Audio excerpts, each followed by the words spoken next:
Pero usted declaró ayer que iba a ser una inversión importante Ecuador en la compra de armamento. Y bueno, presenciamos o vivió Ecuador también una crisis militar reciente. Entonces, retomo la pregunta. ¿Institucionalmente considera que el gobierno de Rafael Correa está sólido? Bueno, creemos que la mayor solidez se basa en el pueblo ecuatoriano, en ese gran apoyo. Pero por supuesto, hemos recibido un país totalmente desinstitucionalizado, donde algunas instituciones han, por tradición e incluso por constitución, tenido atribuciones que no corresponden. Por ejemplo, las Fuerzas Armadas como guardianes de la democracia, perdóname, son los ciudadanos. Somos los ciudadanos los guardianes de la democracia. Entonces, obviamente hemos recibido un país tremendamente frágil, pero con ese apoyo popular creemos que el gobierno puede continuar haciendo estos cambios y reconstruyendo una institucionalidad para todos y para todas. No esa poca institucionalidad de antaño, solo para los más poderosos o para los mismos de siempre. Con respecto a su pregunta en cuanto a la inversión en armamentos, dentro de la destrucción generalizada en que recibimos el país, también estaban destruidas nuestras Fuerzas Armadas, su capacidad operativa estaba muy reducida. Por eso fundamentalismo ideológico, de que todo gasto público era malo, entonces ni siquiera había que gastar en defensa, pero también por indiferencia, corrupción, etc.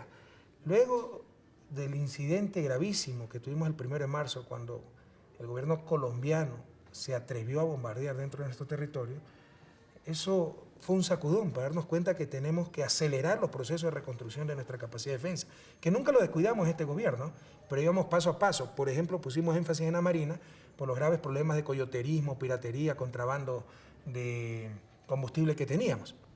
Entonces no pudimos atender todos los sectores con la misma celeridad, pero en la Fuerza Aérea, por ejemplo, sí estábamos comprando helicópteros de transporte. Sin embargo, pues esta artera agresión del gobierno de Uribe claramente pues, nos cambió las prioridades, la estrategia, las velocidades. Tenemos que acelerar el incremento de operatividad de nuestras Fuerzas Armadas, sobre todo de la Fuerza Aérea. ¿Y con qué objeto? No queremos caer en la trampa de Uribe. Uribe quiere involucrarnos en su plan Colombia militarista, guerrerista, que la FARC tenga un frente sur. No vamos a caer en esa trampa, pero ya en estos momentos tenemos 11.000 miembros de la Fuerza Pública en la frontera norte. Nosotros limitamos con la FARC, no con el Estado colombiano. Colombia tiene 2 puestos. Porque esa es la estrategia de Uribe, apoyado por los americanos. Atacar de norte a sur a la FARC y nosotros que lo aguantemos en la política del yunque. No vamos a caer en esa trampa, no nos vamos a involucrar en el plan Colombia, pero sí vamos a saber defender nuestro territorio, cualquier fuerza, escúcheme bien, irregular o regular que ingrese en nuestro territorio. Ojalá que se me entienda bien. Y tampoco vamos a arriesgar sangre ecuatoriana en un conflicto que no es nuestro. Esos 11.000 hombres, si se hubiera tenido una estrategia más inteligente, nos cuestan como $100 millones anuales. Ya hubieran podido ser pagados los nuevos radares, los nuevos aviones no tripulados, los nuevos aviones super tucanos, etc. Si se hubieran tomado estas decisiones de antes. Entonces pensamos hacer una reconversión básicamente tecnológica para cuidar nuestra frontera norte para no arriesgar vidas humanas. Intensificar el control de la frontera por medios tecnológicos, aviones no tripulados, radares y aviones interceptores, y retirar la gran mayoría de esos 11.000 hombres, que además de costarnos tremendamente caro, lo más importante es que arriesgamos vidas ecuatorianas y eso no lo vamos a permitir. Ahora que habla del conflicto con Colombia, fíjese, lo que ocurre entre Ecuador y Colombia en este momento va más allá de ese incidente, porque va a marcar un precedente importante en lo que es las relaciones entre los países de la región y más allá, ¿no? Este ataque de Colombia, ¿usted diría que se incluye dentro de la llamada política de seguridad democrática del presidente Uribe? Esa política que transpone fronteras, transpone soberanía en la lucha, o bajo la excusa de una supuesta lucha contra el terrorismo internacional. Usted dice, vamos a comprar armamento, vamos a equipar las Fuerzas Armadas y seguramente mañana o pasado o la próxima semana vamos a ver que se digan cosas como la que se dice con respecto a Venezuela, que es que está preocupado el Pentágono, etcétera, por el armamentismo. Entonces le pregunto, ¿usted cree que se inscribe allí y cree usted que Ecuador en este incidente fue un globo de ensayo para esa política? Mire, el incidente no fue de seguridad nacional de Colombia ni nada por el estilo, fue un acto político.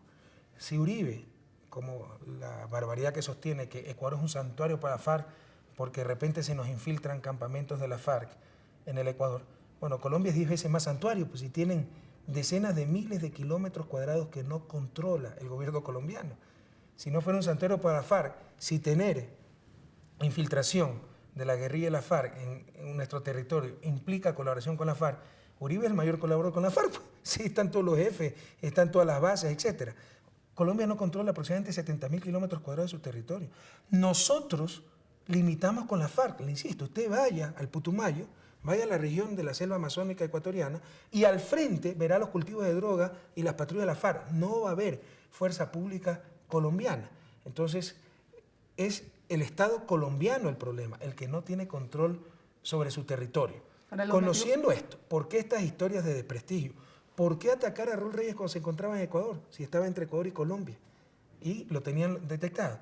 Pues fue un acto deliberado político para involucrar a Ecuador en un conflicto que no es nuestro o para tratar de desestabilizar a un gobierno progresista, autónomo, soberano, que no tiene jefes, que no tiene titiriteros y que ha rehusado involucrarse en el Plan Colombia.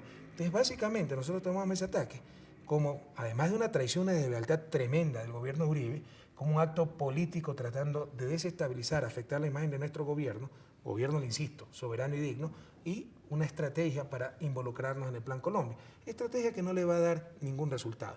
Quiero aclarar otra cosa, Ecuador no se está armando, está recuperando su capacidad operativa. Estamos comprando 24 Tucanos, 12 de las cuales servirán para entrenamiento, porque en estos momentos, no puedo revelar cifras, pero ni siquiera tenemos suficientes aviones para que se entrenen nuestros pilotos. Entonces estamos recuperando capacidad operativa. Teníamos 4 radares en la frontera norte funcionando bastante mal, son tremendamente obsoletos.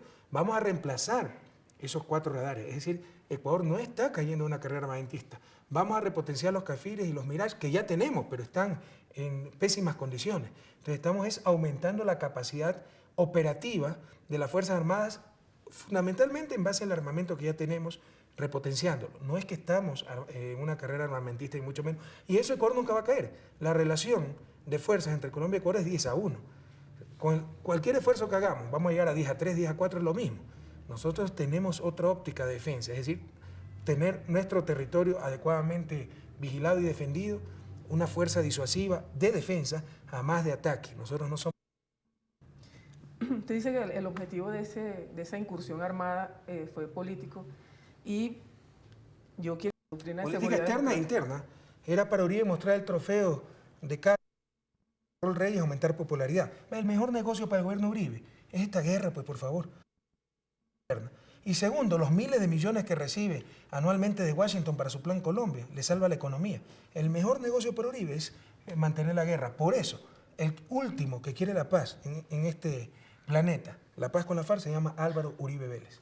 ¿Qué relación, a su juicio, tiene el presidente Uribe y todas sus consecuencias con la política de guerra preventiva de los Estados Unidos? Total, pues. Si Estados Unidos hasta el último, ya ni siquiera Colombia defendía esa posición en OEA y Estados Unidos la continuó defendiendo. Entonces esa fue la aspiración del gobierno de Uribe, ¿no? La aspiración de ciertos aprendices de emperadorcitos que querían imponer ese principio en América Latina, pero no esperaban una reacción como la que tuvo del lado de Ecuador y una reacción también de los presidentes de América Latina, por ejemplo en Santo Domingo, donde inclaudicablemente, sin condiciones, defendieron el principio de la inviolabilidad del territorio, de la inviolabilidad de la soberanía de otros estados. Entonces se quedó con los trastos hechos el gobierno de Álvaro Uribe, porque ellos querían imponer con el respaldo de Washington esa doctrina, ese principio en la región, y la región lo rechazó en forma contundente, de raíz, tanto en la Cumbre de Río en Santo Domingo, cuanto en la reunión de cancilleres en la Organización de Estados Americanos.